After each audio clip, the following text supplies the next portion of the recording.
భారత్పై ట్రంప్ టారిఫ్ల వేళ పుతిన్తో మోదీ చర్చలు ఇప్పుడు అంతర్జాతీయంగా ఆసక్తి రేపుతున్నాయి. రష్యాతో దోస్తీ వద్దని అమెరికా 50% సుంకాలు విధిస్తున్న నేపథ్యంలో ఇద్దరు నేతలు మాట్లాడుకోవడం ప్రాధాన్యత సంతరించుకుంది. ఇంతకీ మోదీ, పుతిన్ ఏం మాట్లాడారు, ఏ అంశాలపై చర్చించుకున్నారు? Watch the story.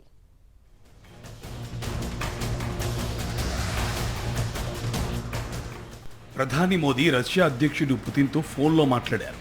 రష్యాతో ప్రత్యేక వ్యూహాత్మక భాగస్వామ్యాన్ని మరింత బలోపేతం చేసుకోవడం కోసం కట్టుబడి ఉన్నామని స్పష్టం చేశారు. తన మిత్రుడు పుతిన్కు ఫోన్ చేసిన విషయాన్ని ఎక్స్ వేదికగా ప్రధాని మోదీ ప్రకటించారు. పుతిన్తో చక్కటి సమగ్రమైన సంభాషణ జరిగిందన్నారు. ఈ ఏడాది జరిగి 23వ ఇండియా రష్యా వార్షిక సదస్సులో పుతిన్కు ఆతిథ్యం ఇవ్వడానికి ఎదురు చూస్తున్నానని మోదీ పేర్కొన్నారు.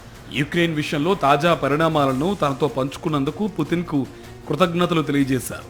తమ సంభాషణలో భారత్, రష్యా ద్వైపాక్షిక ఎజెండా ప్రగతిని సమీక్షించామని వెల్లడించారు.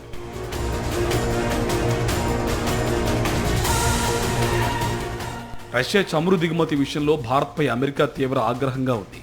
యుక్రెయిన్తో యుద్ధం చేస్తున్న రష్యా నుంచి ఆయిల్ కొనుగోలు చేయడాన్ని ట్రంప్ తీవ్రంగా పరిగణిస్తున్నారు. రష్యా నుంచి చమురు కొంటున్నందుకు ప్రతీకారంగా ఇండియా ఉత్పత్తులపై అమెరికా 50% టారిఫ్లు విధించింది. ఈ నేపథ్యంతో పుతిన్, మోదీ చర్చించుకోవడం రష్యా అధ్యక్షుడి భారత పర్యటనపై ప్రాధాన్యత సంతరించుకుంది.